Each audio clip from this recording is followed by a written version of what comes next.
Hey everybody, Adam Davidson, RadCast for Wednesday, February 8, 2023. Here's Habakkuk. I love that one. Habakkuk chapter 2, verses 18 through 20. Hear this word from the Lord. Of what value is an idol carved by a craftsman, or an image that teaches lies? For the one who makes it trusts in his own creation. He makes idols that cannot speak. Woe to him who says to the wood, "Come to life," or a lifeless stone, "Hey, wake up." Can it give guidance? It is covered with gold and silver. There is no breath in it. The Lord is in his holy temple. Let all the earth be silent before him. And that's the word of the Lord. I'm going to be very vulnerable with you today. There's no reason to pretend to be anybody else anyway, right? Nobody has the energy to be somebody else. So I'm just going to be me and just tell you what's been going on in my life. So we've, by intention, made it so that I don't have to work for the last 6 months after getting married, merging our families, beautiful story of God's redemption, glorious things, difficult things. It's all been covered by his grace. But now here we are after the 6-month period and now into the 7th and 8th month, and it's time for Adam to find a job. Well, the problem is because of the demands of our family, it's very difficult to figure out what should that thing be, let alone all the stuff that I've done, ministry for the past 20 years, all the stuff that could happen in the future. We just don't know. And so for the first time in my life, I have no idea what's next. So here's what happens in my soul. And I'm just going to risk it and tell you what happens to me because maybe you can relate to this.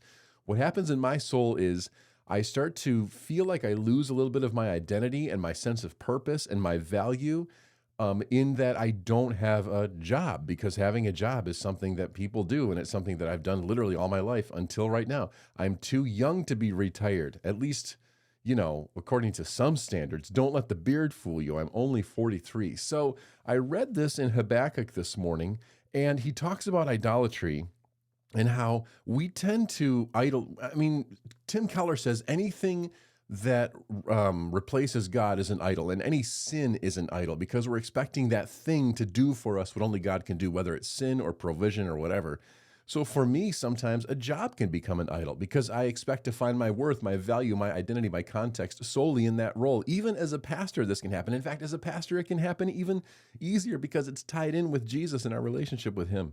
And so I read this and I go, okay, I need to make sure, like the Lord is reminding me, don't go looking to a job to be the thing that makes you okay, because that is an idol, especially when it says, who's going to say to a lifeless stone, "Wake up"? Can it give guidance? It's covered with gold and silver, aka financial provision, but there is no breath in it. And yet here's the Lord in his holy temple. So I've got that piece over here, all right? So we kind of leave that there. And then this morning in my email, I get a daily quote and a thought to ponder. This is from J. Daniel Sims. He's a part of IJM, International Justice Mission.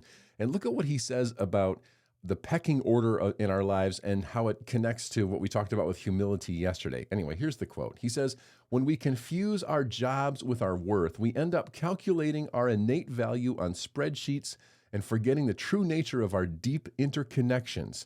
We forget that others are more than their relative place in the pecking order.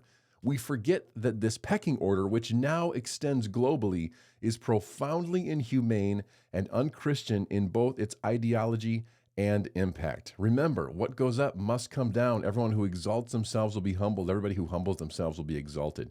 So this is the jumble of my thoughts for today. Now, dear friends, it's up to you to untangle it in the comments and just help us figure it out together. I just want you to know I'm not feeling discouraged. I trust Jesus. I know it's going to be good.